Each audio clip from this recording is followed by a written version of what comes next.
नमो अरहंताण को लेकर के जो सिद्धांत वचन अपन ने पढ़े सुने, उसमें एक प्रश्न आ रहा था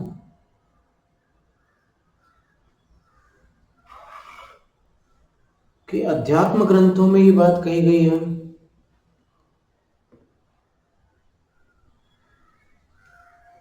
कि राग बंध का कारण है।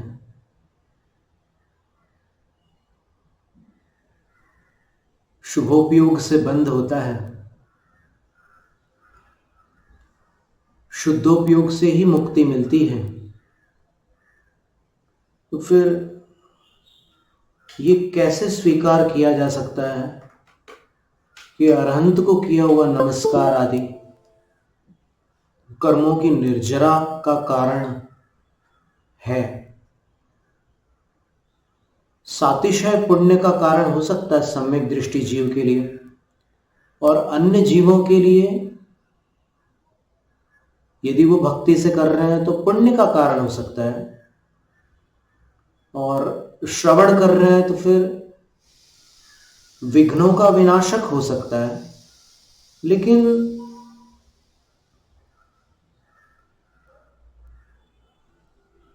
नमस्कार जो अपन अरहंत देव को कर रहे हैं वो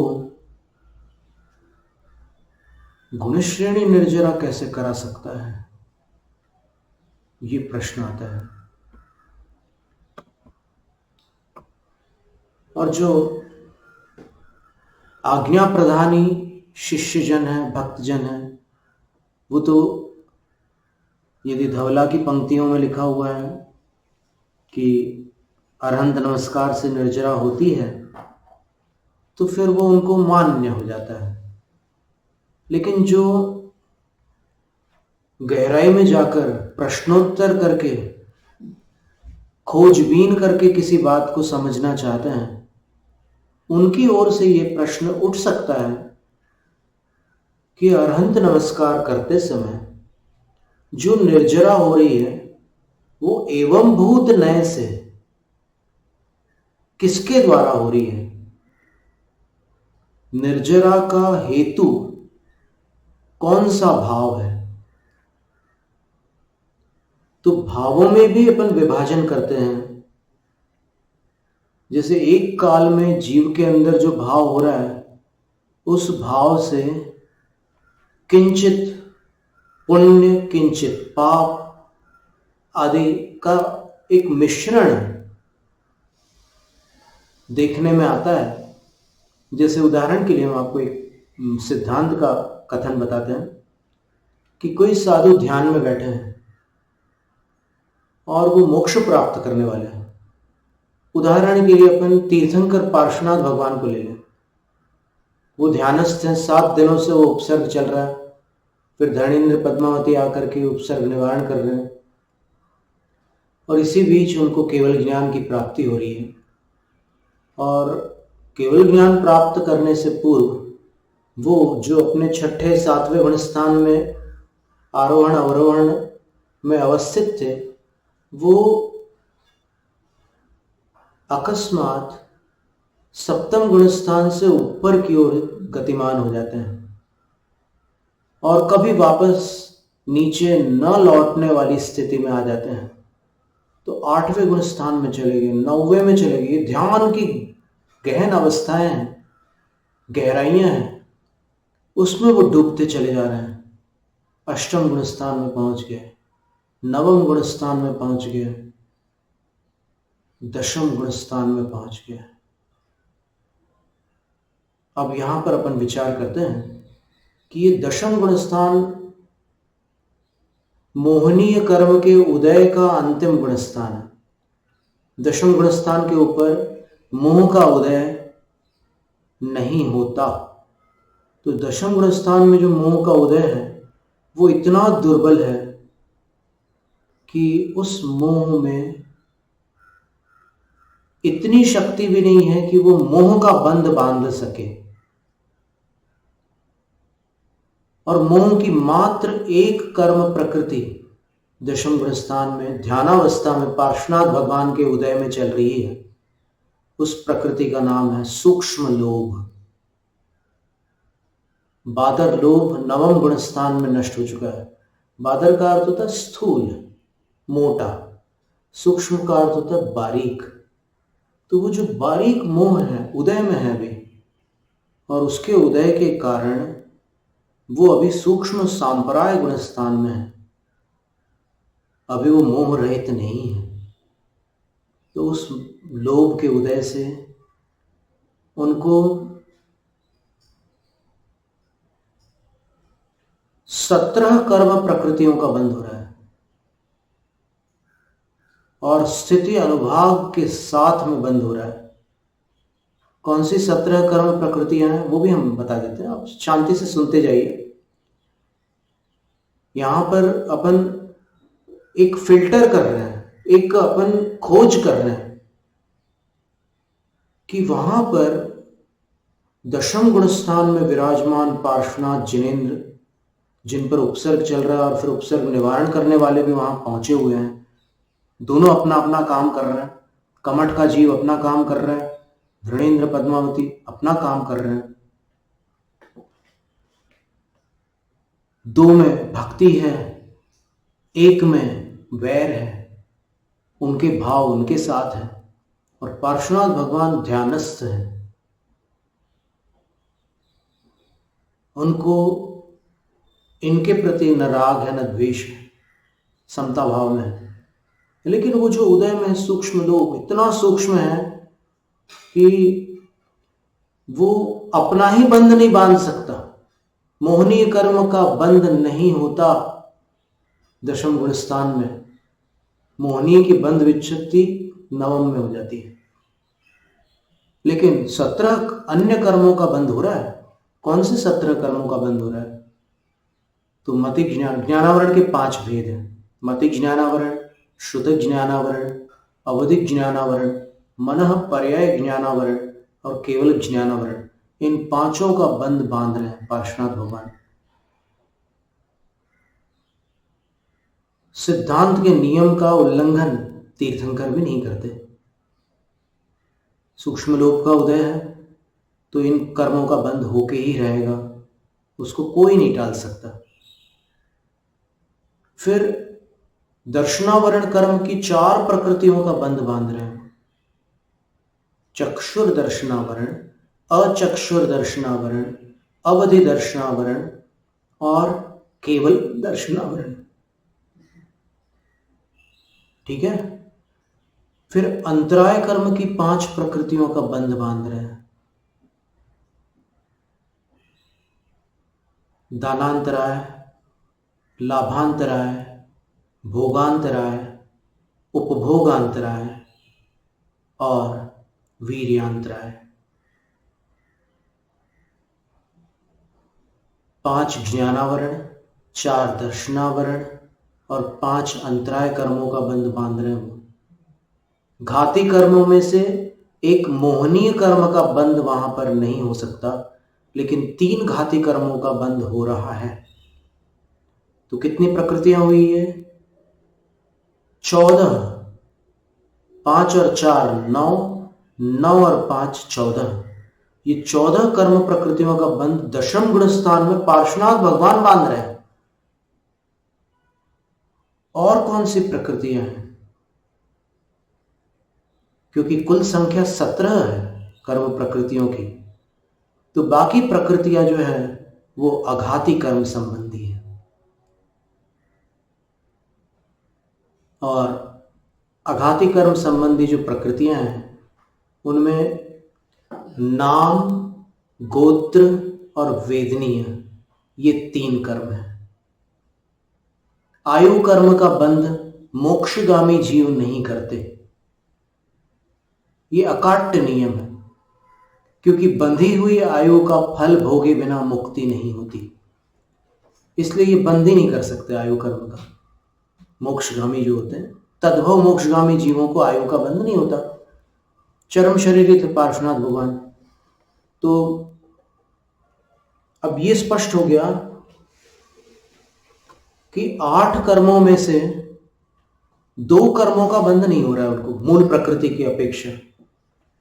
समझ गए? घाती कर्मों में मोहनीय कर्म का बंध नहीं हो रहा है और अघाती कर्मों में आयु का बंध नहीं हो रहा है। बाकी 6 कर्म प्रकृतियों का बंध हो रहा है और उन कर्म प्रकृतियों की कुल संख्या 17 है। अब देखें वेदनीय कर्म में कौन सा वेदनीय कर्म बंध रहा होगा उनको, क्योंकि असाता कर्म का बंध 6ठे गुण स्थान तक ही होता है, उससे ऊपर 7वें आदि गुण स्थानों में असाता का बंध नहीं हो सकता।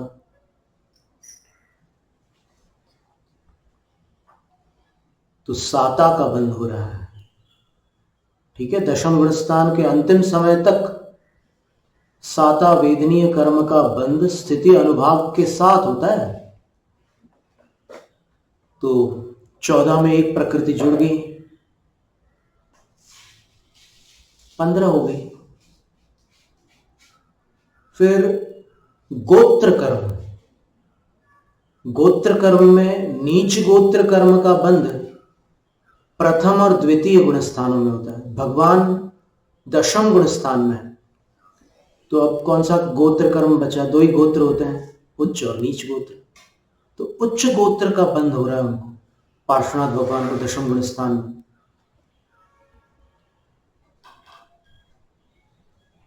सोलह हो गई प्रकृतियां।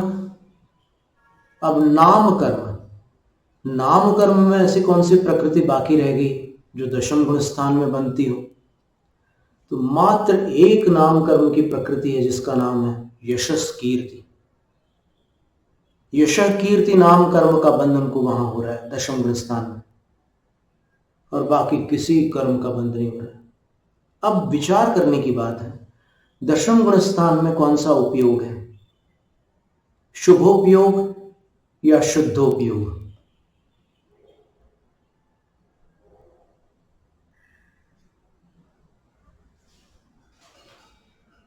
अध्यात्म ग्रंथों की अपेक्षा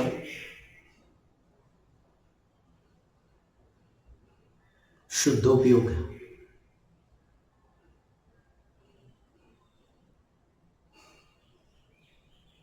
आगम की अपेक्षा देखें तो 2 मान्यताएं हैं। एक धारा कहती है कि 8वें गुण स्थान से शुक्ल ध्यान प्रारंभ हो जाता है,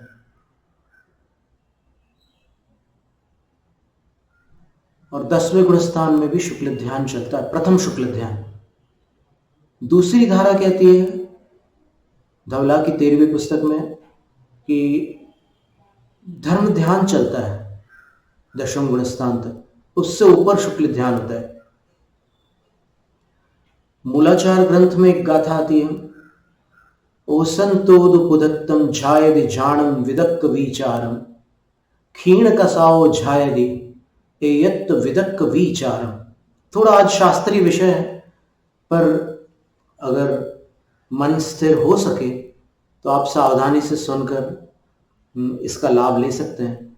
कई बार कुछ ऐसे विषय होते हैं अभ्यास न होने के कारण कठिन लगते हैं, पर अभ्यास होने के बाद बहुत आनंद आता है। जैसे आप देखिए, जब पहली बार आप किसी नई कक्षा में प्रवेश करते हैं तो आपको अपने पास में बैठा हुआ जो सहपाठी है उसका भी नाम पता नहीं होता, लेकिन 1 महीने बाद, 2 महीने बाद और 1 साल के बाद आपको सबके सरनेम भी पता होते हैं और अन्य भी बहुत सारी जानकारियां हो जाती है। उसी प्रकार अभ्यास करने से कठिन विषय सरल हो जाता है।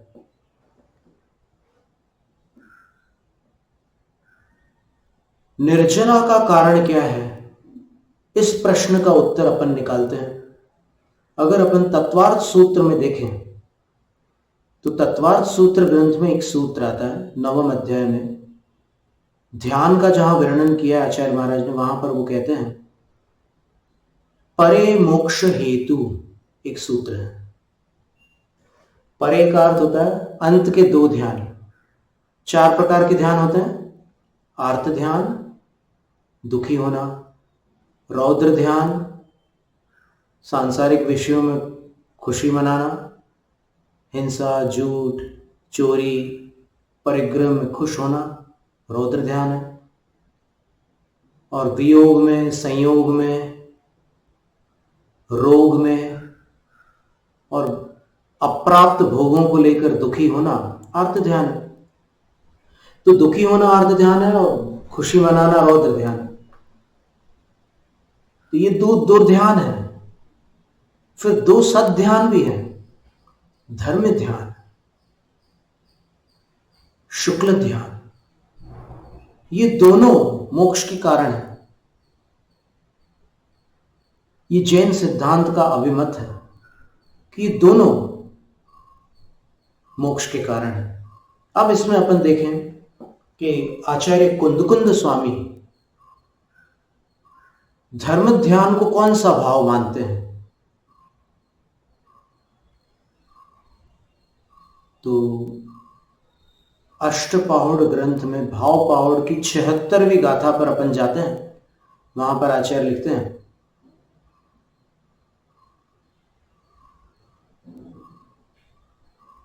भावो ते विहपयारम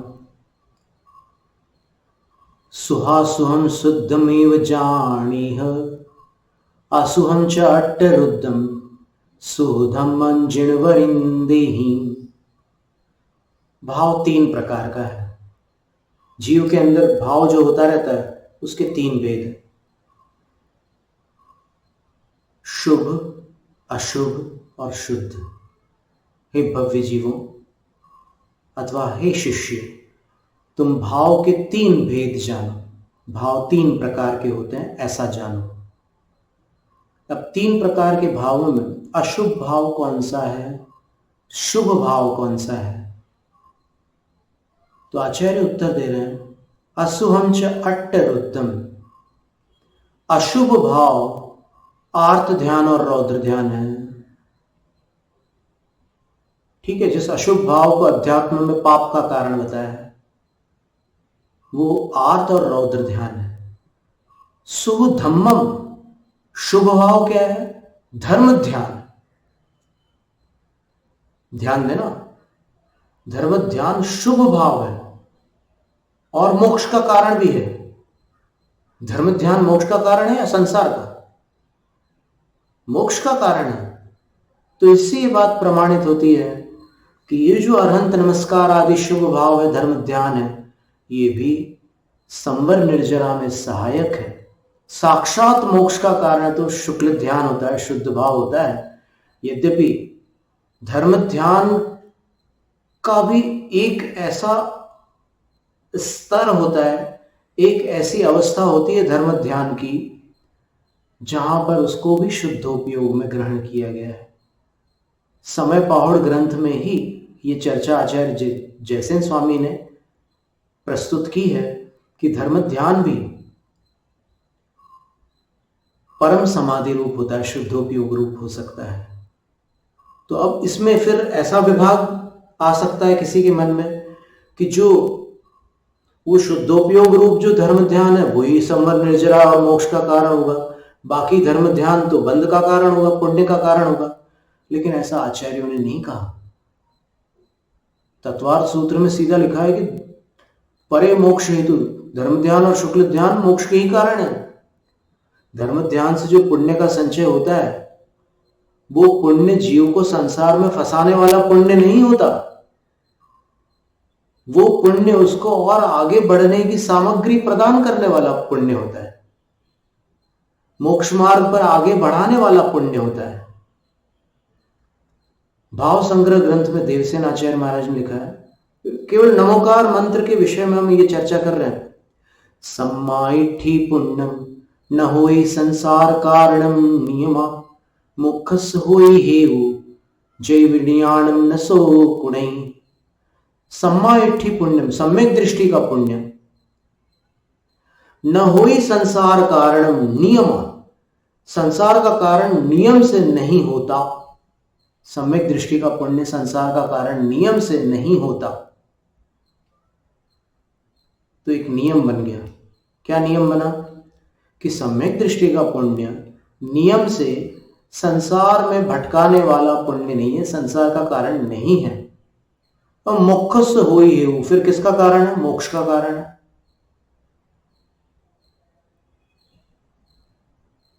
जैव नियाणम न सुखी, एक शर्त रख दी उन्होंने। शर्त यह है कि यदि वह सम्यक दृष्टि जीव सांसारिक सुख की इच्छा न करे तो उसका पुण्य संसार का कारण न होकर मोक्ष का कारण हो जाता है। तो इसलिए यहां पर सम्यक दृष्टि जीव की बात है कि अगर सम्यक दृष्टि जीव नमो अनंताणम करके नमोकार की आराधना करे तो वह नमस्कार निर्जरा का कारण होता है। और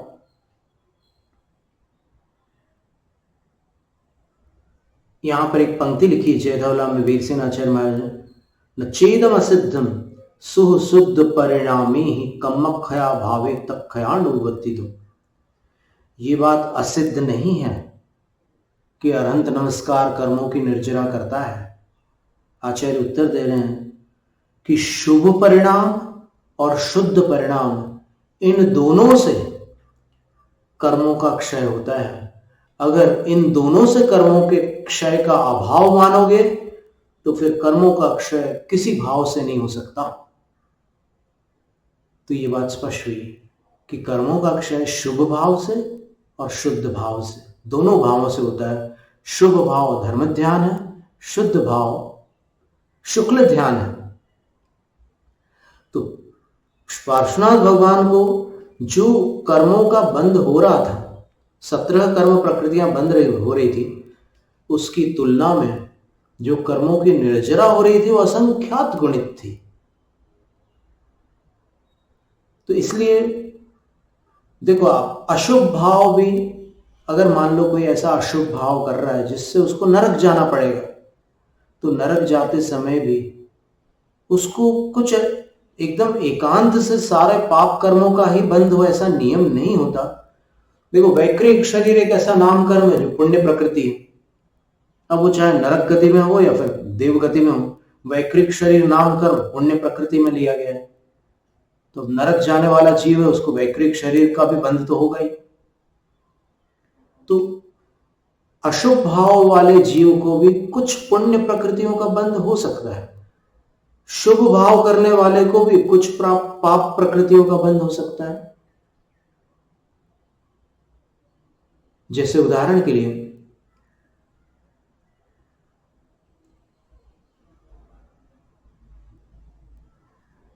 अष्टम गुणस्थान तक के कई पुण्य प्रकृतियों का बंध होता है, कई प्रकृतियों का। उनमें से कुछ प्रकृतियां पाप प्रकृतियां भी है। उदाहरण, सबसे बड़ा उदाहरण तो ये है कि दशम गुण स्थान में पार्श्वनाथ भगवान को जो 14 कर्मों का बंध हो रहा है, वो 14 पूरे के पूरे पाप कर्म है। ज्ञानावरण पुण्य नहीं है, अंतराय कर्म पुण्य कर्म नहीं है, दर्शनावरण कर्म भी पुण्य कर्म नहीं है। तो शुभ भाव और शुद्ध भाव के साथ में भी अन्य कर्मों का किंचित बंध हो सकता है, पर प्रधानता की अपेक्षा से कथन करते हैं तो धर्म ध्यान से पुण्य होता है, शुक्ल ध्यान से। धर्म ध्यान शुभ भाव है, शुक्ल ध्यान शुद्ध भाव है, धर्म ध्यान भी मोक्ष में सहायक होता है। इसलिए नमो अरहंताम। आज इसमें एक पंक्ति बड़ी सुंदर लिखी हुई, हम पढ़ के सुना रहे। तेन, इसलिए जब नमो अरहंताम से इतने कर्मों की निर्जरा हो रही है तो आचार्य कह रहे हैं कि तेन, इसलिए सोवर्ण भोयण पयाण पच्चावर्ण सत्य पारंभादि क्रियासु नियमेण अरहंत नमोकारो कायबोधि सिद्धम। इससे ये सिद्ध हुआ कि सोते समय आप सोने से पहले नमो अरहंताम कर लो, भोजन के पहले नमो अरहंताम कर लो, कहीं बाहर जाते समय आपको प्रस्थान करना हो तो नमो अरहंताम कर लो, पच्चावन आपको लौटने के भाव हो रहे हैं तो लौटते समय फिर नमो अरहंताम कर लो, फिर सत्य प्रारंभादि, शास्त्र प्रारंभ करना चाह रहे हो नमो अरहंताम कर लो, आदि जो भी क्रियाएं कर रहे हो आप, सब क्रियाओं के प्रारंभ में आप नमोकार मंत्र कर सकते हैं, इसमें कोई आपत्ति नहीं है। ये करने योग्य है, ये बात सिद्ध होती है। नियम से अरहंतों को नमस्कार करना ही है। आपको कोई भी काम शुरू कर रहे हैं, नमो अरहंताण आपको अंदर में करना है। एकदम जोर से सबको सुनाना नहीं है, दिखावा नहीं करना है, अंदर से नमस्कार करना है। और आप एकांत में हो तो फिर आप बोल करके भी और हाथ जोड़ करके पूरी विधिवत भी आप कर सकते हैं उस क्रिया को। जो जीव श्रद्धा पूर्वक सावधान चित्त होकर अरहंत परमेष्ठी को नमस्कार करता है, वह अल्प काल में सब दुखों से छुटकारा प्राप्त करके मोक्ष को प्राप्त होता है। जैनम जैत शासनम। उदक चंदन तंडुल पुष्प कैश चरु सुदीप सुधूप फलार्घ्य कैः धवल मंगल गान रवाकुले जिन गृहे जिन राजमहं यजे जिन गृहे जिन शास्त्र महं यजे जिन गृहे जिन सूत्र जिन गृहे मुनिराज महं यजे। ओम राम ह्रीं रूं ह्रौं ह्रः अस्यावसा देवशास्त्र गुरुभ्यो नर्घ्य पद प्राप्तैर्घ्यं निर्वपामीति स्वाहा। जैनम जयतु शासनम।